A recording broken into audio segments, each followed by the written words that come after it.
বন্ধুরা, শীতের সিজনে এরম একটা ফুলকপির রেসিপি যদি না খাওয়া হয় তাহলে মনে হবে যেন কিছুই খাওয়া হলো না, অপূর্ণ থেকে গেল। তাই সেরম একটা রেসিপি তৈরি করার জন্য সবার প্রথমে এখানে কড়াইতে কয়েকটা শুকনো মশলা ভেজে নেব। তার এর মধ্যে আছে সাজিরে, মৌরি, দারচিনি, লবঙ্গ, এলাচ, জায়ফল আর জয়িত্রী।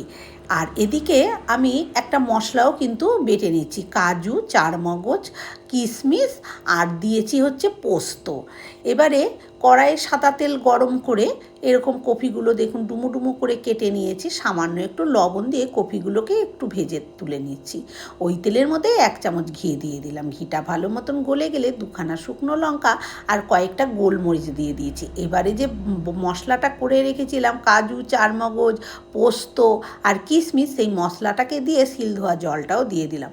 নাড়াচাড়া করে যখন তেলটা বের হয়ে আসবে ওপরে, তখন দিয়ে দিলাম 1 চামচ লাল লঙ্কার গুঁড়ো, আর হচ্ছে 1 চামচ জিরের গুঁড়ো আর 1 চামচ ধনের গুঁড়ো, আর দিয়ে দিলাম অল্প একটু দুধ। দিয়ে এবার খুব ভালো করে মশলাটা কষিয়ে নিয়ে স্বাদ মতন একটু লবণও দিয়েছি। মশলাটা কষাতে কষাতে যখন মশলা থেকে এরকম তেল সেপারেট হয়ে যাবে, তখন এখানে আমি টক দইটা দিয়ে দেবো।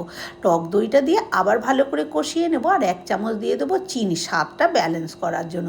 ভালো করে কষিয়ে নেবো মশলাটাকে সমস্ত কিছুর সাথে। যখন এরকম তেল ওপর থেকে বের হয়ে আসবে, তখন ভেজে রাখা ফুলকপিটাও দিয়ে দেবো।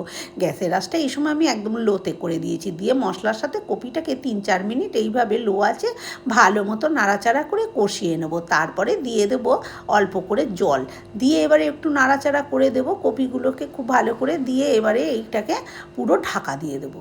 2-3 মিনিট পর আমি ঢাকনাটা খুলে নিয়েছি। দেখুন এবারে যে মশলাটা ড্রাই রোস্ট করে রেখেছিলাম সেটাকে গুঁড়ো করে সেখান থেকে 1 চামচ মতন দিয়ে দিয়েছি। এবারে আবার ঢাকা দিয়ে দেবো। আবার 2-3 মিনিট পর ঢাকনাটা খুলে নিলাম। এখন কিন্তু একদম তৈরি হয়ে গেছে ফুলকপির রেজালা। ভিডিওটা কেমন লাগলো কমেন্ট করে জানাবেন।